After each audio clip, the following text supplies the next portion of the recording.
ஹalleluya. ஆண்டவராகிய இயேசு கிறிஸ்துவால் நேசிக்கப்பட்ட என் அருமை மக்களே, ஆண்டவராகிய இயேசு கிறிஸ்துவின் நாமத்திலே உங்கள் அனைவரையும் நான் வாழ்த்துகிறேன். கிறிஸ்துவ மக்களாகிய நாம் அனைவரும் ஆண்டவராகிய இயேசு கிறிஸ்துவின் வருகையிலே நம்பிக்கையுடையவர்களாக வாழ்ந்து கொண்டிருக்கிறோம்.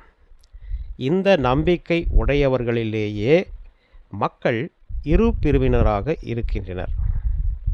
அதிலே ஒரு பிரிவினர் வேதத்தின்படி ஆண்டவருடைய வருகை இரு விதமாக இருக்கிறது. ஒன்று, ஆண்டவராகிய இயேசு கிறிஸ்துவின் இரகசிய வருகை. மற்றொன்று, ஆண்டவராகிய இயேசு கிறிஸ்து ராஜாதி ராஜாவாக வருகின்றது என்று நம்பிக்கையுடன் வாழ்ந்து கொண்டிருக்கின்றனர்.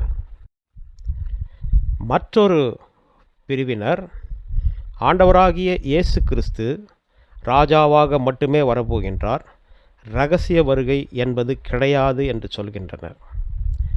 இந்த செய்தியிலே நாம் ஆண்டவருடைய வருகை எவ்விதமாய் இருக்கிறது என்பதை பற்றி விவாதிக்கப் போவது இல்லை. அதை மற்றொரு பகுதியிலே நாம் தியானிப்போமாக. நம்முடைய இந்த செய்தியிலே ஆண்டவருடைய வருகையிலே யார் அவரோடு கூட போகப் போகிறார்கள் என்பதை பற்றி நாம் வேதத்தின் வாயிலாக அறிய இருக்கிறோம்.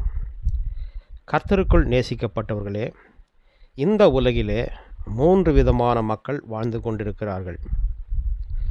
அதிலே ஒன்று கிறிஸ்தவர்கள், மற்றொன்று கிறிஸ்தவர் அல்லாத புறஜாதி மதத்தினர், கடைசியாக கடவுள் இல்லை என்று சொல்லுகிற மக்கள்.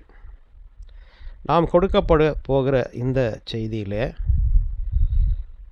கிறிஸ்தவர்களை பற்றி மாத்திரமே நாம் தியானிக்க இருக்கிறோம். கிறிஸ்தவர்களிடையே 3 பிரிவினர்கள் இருக்கின்றனர்.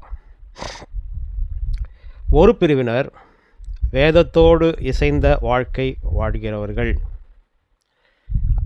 அடுத்த பிரிவினர் வேதத்தோடும் உலகத்தோடும் இசைந்து வாழ்கிறவர்கள்.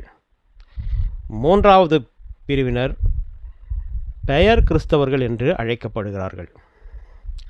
அவர்கள் வாழ்க்கைக்கும் கிறிஸ்தவத்திற்கும் எந்த விதமான தொடர்பும் இல்லை.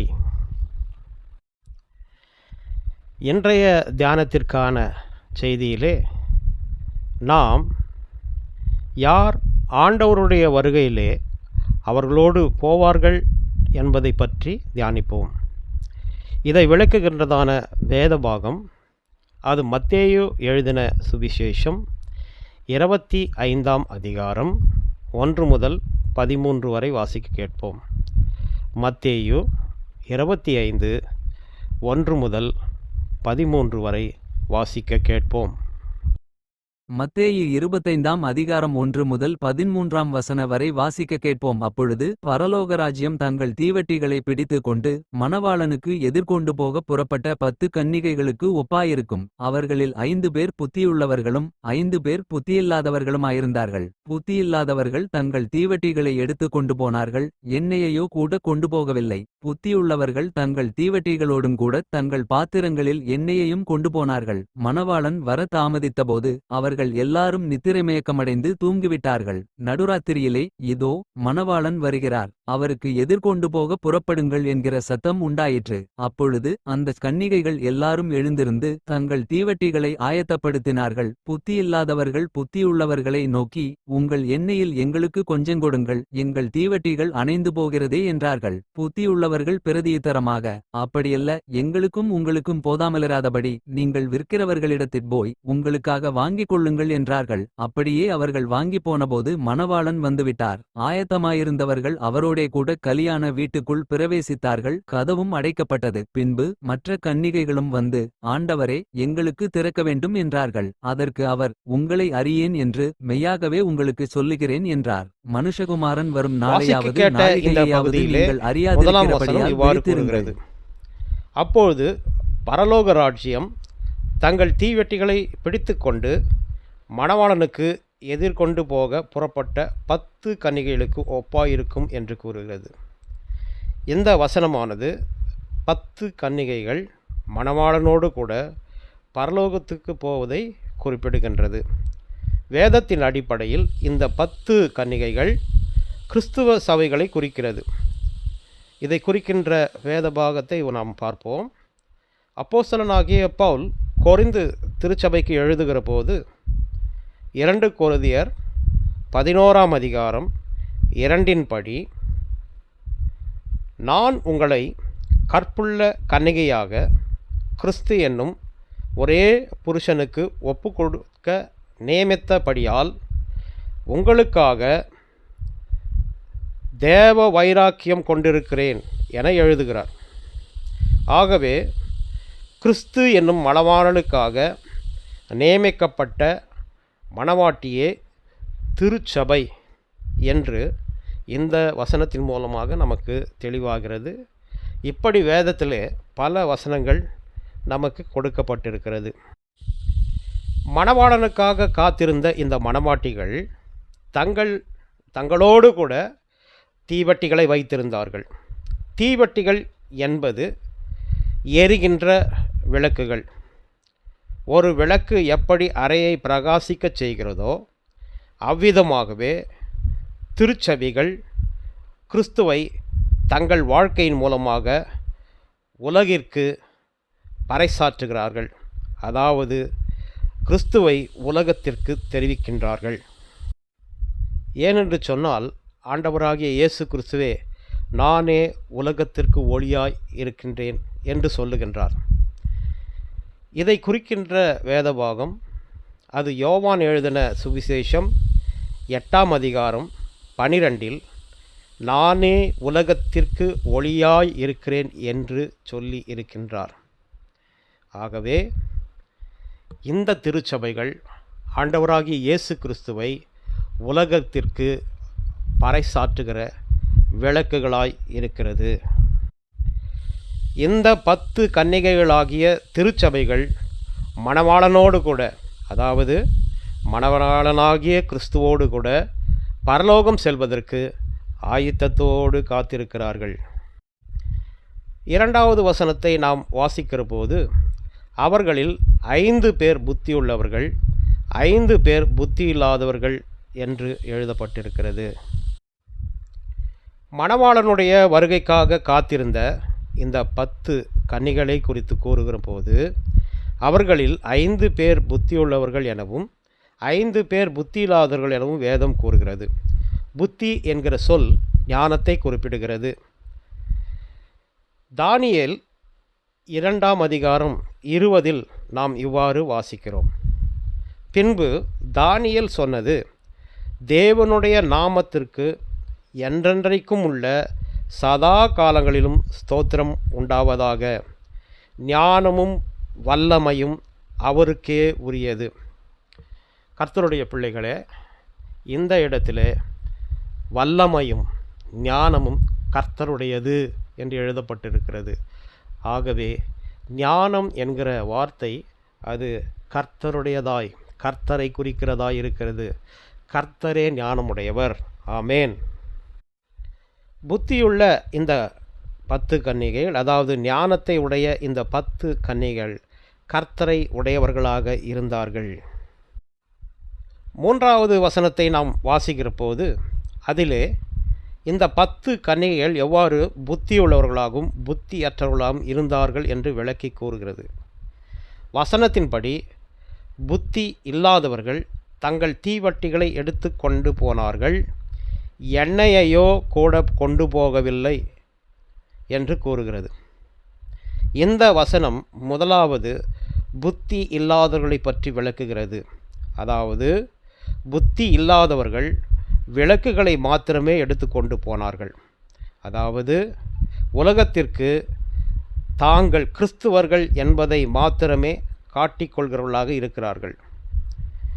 புத்தியுள்ளவர்களை பற்றி கூறுகிற போது, அவர்கள் தங்கள் தீவட்டிகளோடு பாத்திரத்தில் எண்ணெயையும் கொண்டு போனார்கள் என்று சொல்லுகிறது.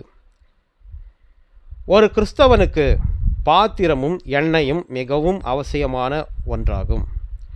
பாத்திரம் என்பது ரட்சிப்பை குறிக்கின்றது.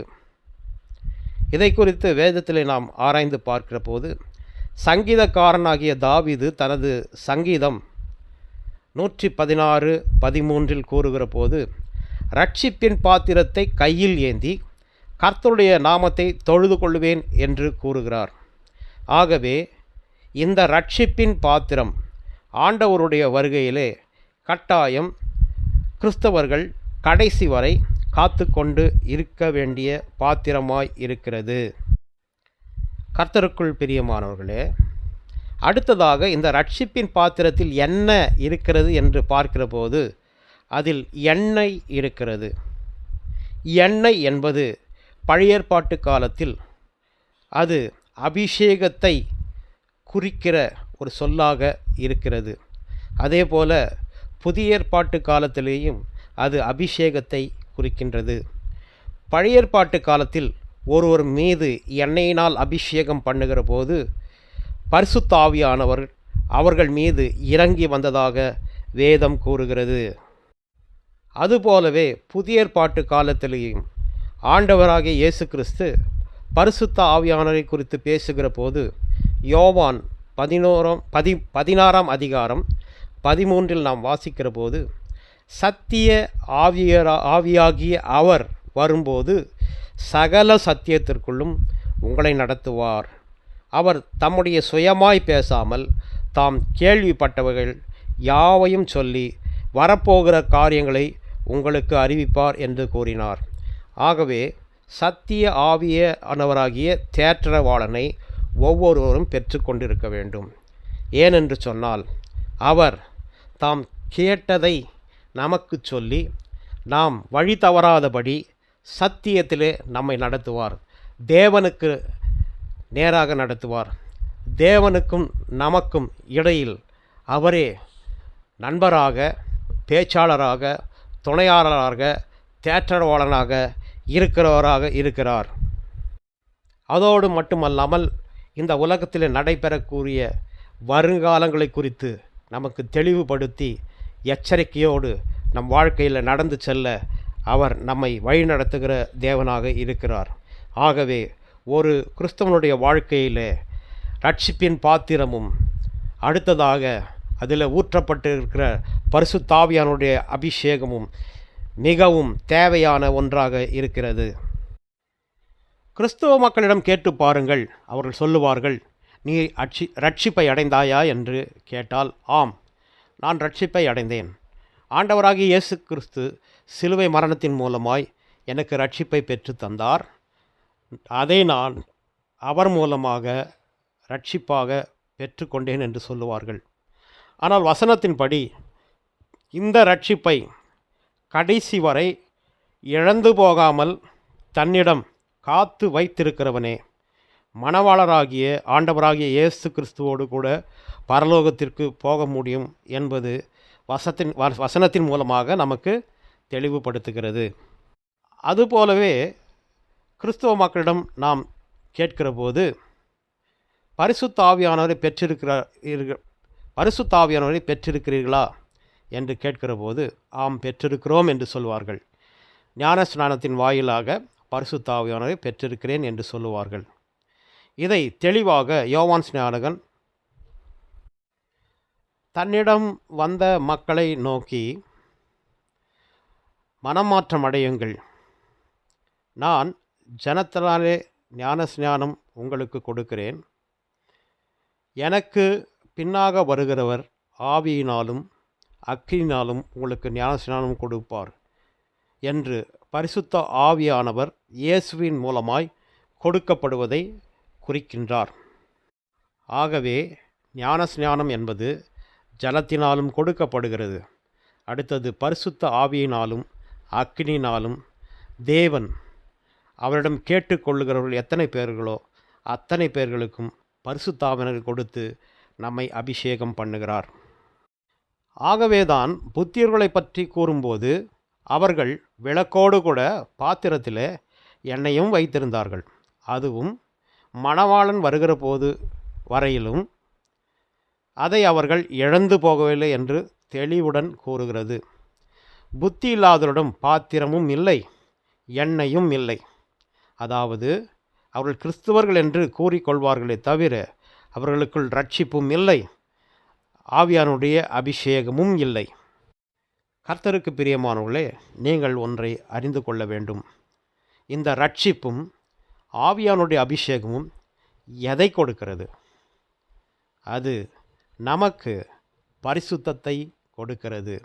ஆகவே தேவனுடைய வருகையிலே இந்த பரிசுத்தத்தை இழக்காமல் கடைசி வரை, முடிவு பரியந்தம், மரண பரியந்தம் அல்லது தேவனுடைய வருகை வரையிலும் காத்து கொண்டிருக்கிறவனே தேவனோடு கூட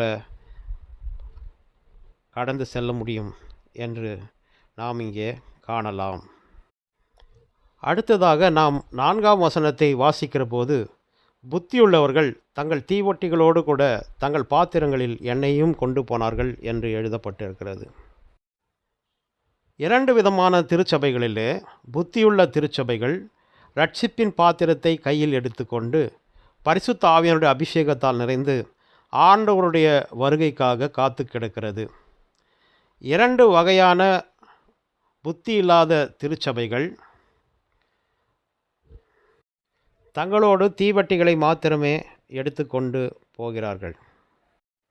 இன்றைய காலகட்டத்திலே இந்த 2வது புத்தி இல்லாத திருச்சபைகள் என்று நாம் கண்ணோக்குகிற போது, இந்த திருச்சபையானது தேவனுக்கு சொந்தமானது என்பதை அவர்கள் நினைவில் கொள்ளாமல், தேவன் அதிலே வாசம் பண்ணுகிறார் என்பதை மறந்து, இந்த உலக இச்சைகளாலே இழுப்புண்டு பதவி ஆசை கொண்டவர்களாக, பணத்தாசை கொண்டவர்களாக, தேவனுடைய சொத்தை விற்கிறவர்களாக, ஆலயத்தை கெடுப்பவர்களாக வாழ்ந்து கொண்டிருக்கிறார்கள்.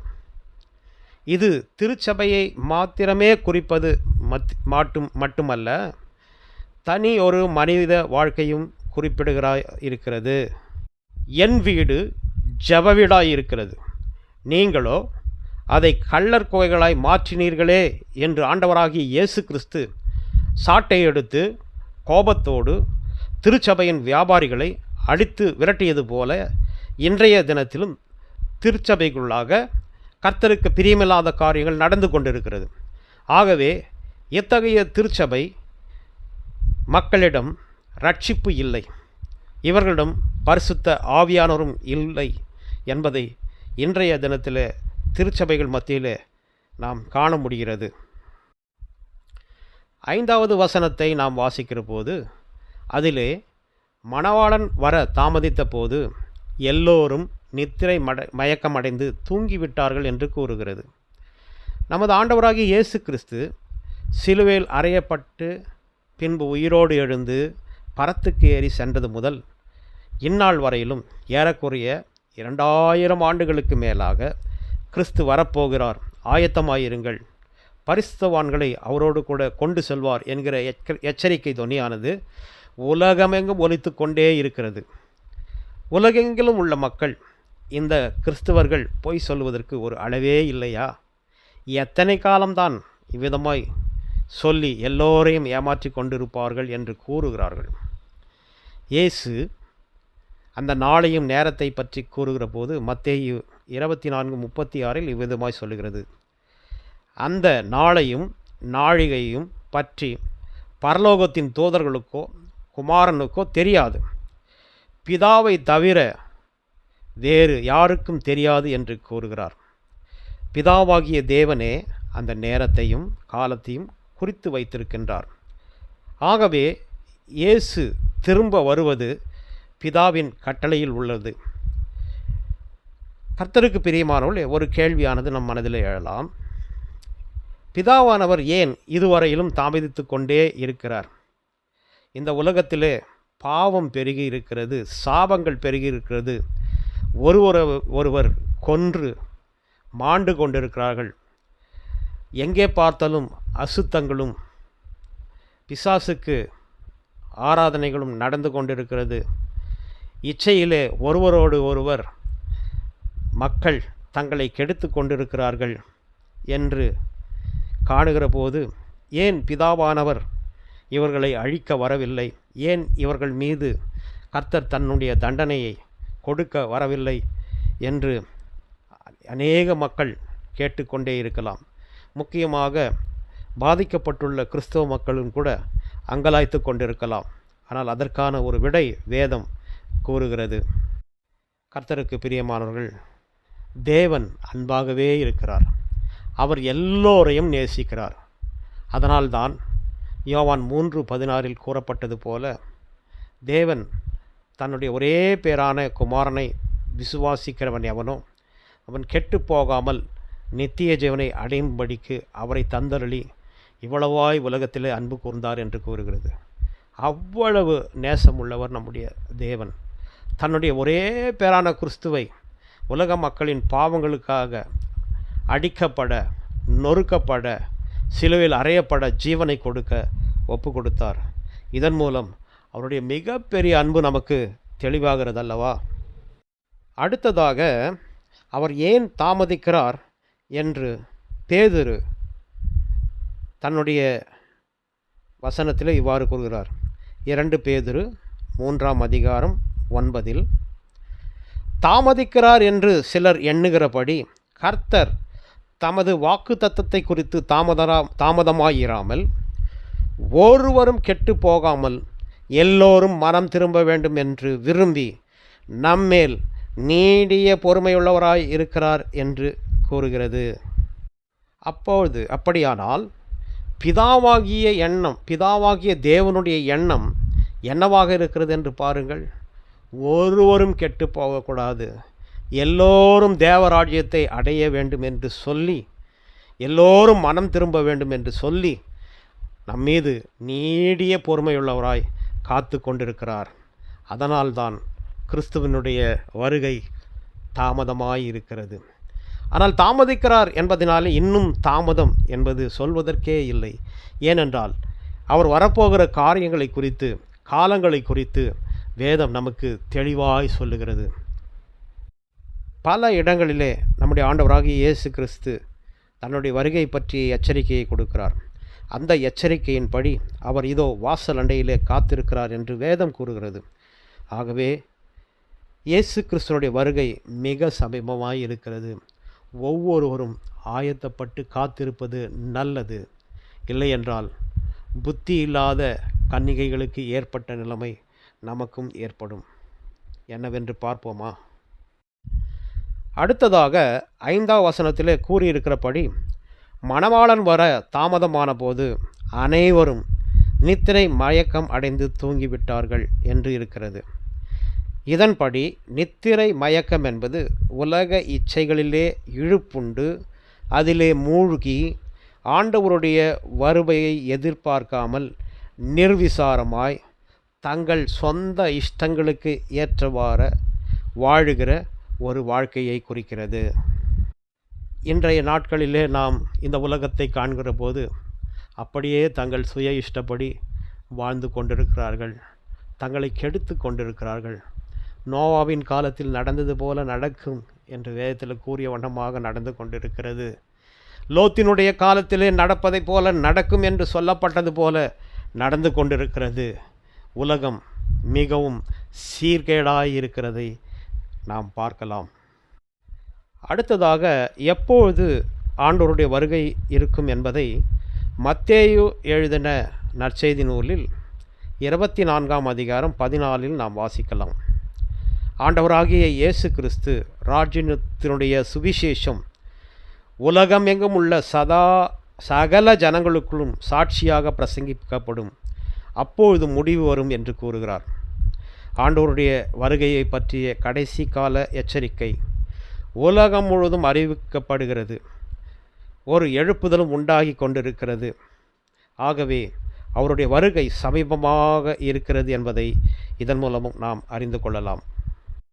அடுத்ததாக 7ஆம் வசனத்திலே நாம் வாசிக்கிற போது, அப்பொழுது அந்த கன்னிகைகள் எல்லோரும் எழுந்திருந்து தங்கள் தீவட்டிகளை ஆயத்தப்படுத்தினார்கள். மணவாளன் வருகிறார், ஆயத்தமாய் இருங்கள் என்கிற சத்தத்தை கேட்டபோது இந்த 10 கன்னிகைகளும் தங்களுடைய விளக்குகளை ஆயத்தப்படுத்துகிறார்கள். மணவாளன் வருகிறார் என்கிற சத்தம் திருச்சபைகளிலே ஒலித்து கொண்டே இருக்கிறது. ஆகவே கிறிஸ்துவ மக்களாகிய நாம் மணவாளன் வருகைக்கு ஆயத்தமாயிருக்கும்படியாக நம்முடைய விளக்குகளையும் நம்முடைய பாத்திரங்களிலே எண்ணெயையும் கொண்டு போகும்படியாக ஆயத்தத்தோடு காத்திருக்க வேண்டும் என்பதை இதன் மூலமாக, இந்த வசனத்தின் மூலமாக நாம் அறிந்து கொள்ளலாம். அடுத்ததாக 8ஆம் வசனத்திலே என்ன நடக்கிறது என்பதை பார்க்கிற போது, புத்தி இல்லாதவர்கள் புத்தியுள்ளவர்களை நோக்கி, உங்கள் எண்ணெயில் எங்களுக்கு கொஞ்சம் கொடுங்கள் என்று கேட்கிறார்கள். கடைசி நேரத்தில் கிருபையின் காலத்தை கடந்து விட்டோம் என்று சொன்னால் இந்த ரட்சிப்பு நமக்கு கிடைக்காது, தேவனுடைய அபிஷேகம் நமக்கு கிடைக்காது. ஆகவே கர்த்தருக்கு பிரியமானவர்களே, இன்றே இரட்சணிய நாள் என்று வேதம் கூறுகிறதை நாம் நினைவில் கொள்ள வேண்டும். புத்தி இல்லாதவர்களை நோக்கி புத்தியுள்ளவர் என்ன சொல்கிறார்கள் என்பார்கள். அது 9ஆம் வசனத்திலே நமக்கு தெளிவுபடுத்துகிறது.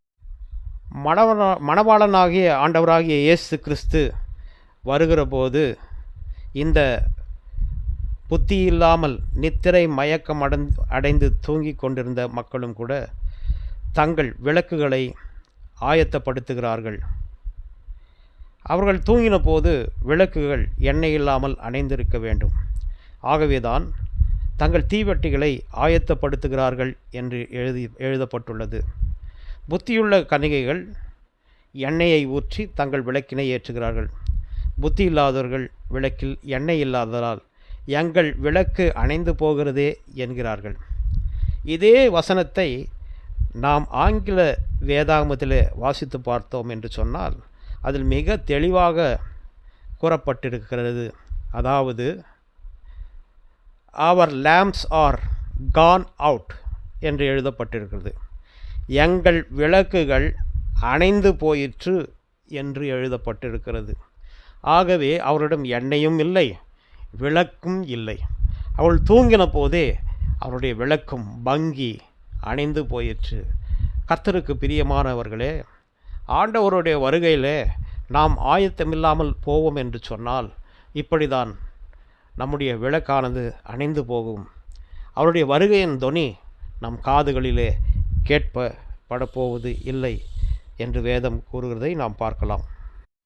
9ஆம் வசனத்தை நாம் வாசிக்கிற போது புத்தியுள்ளவர்கள் பிரதியுத்தரமாக, அப்படியல்ல, எங்களுக்கும் உங்களுக்கும் போதாமல் இராதபடி நீங்கள் விற்கிறவரிடத்திற்கு போய் உங்களுக்காக வாங்கி கொள்ளுங்கள் என்றார்கள். அநேக மக்கள் தங்களை கெடுத்து தங்களை பரிசுத்த குலைச்சலாக்கி அக்கறையில்லாமல் வாழ்கிற போது மணவாளன் வந்து விடுவார். அப்படி வரும்போது மக்கள் திகைத்து நிற்பார்கள். இப்படி எதிர்பாராத நேரத்தில் வருவது தேவனுடைய நோக்கம் அல்ல.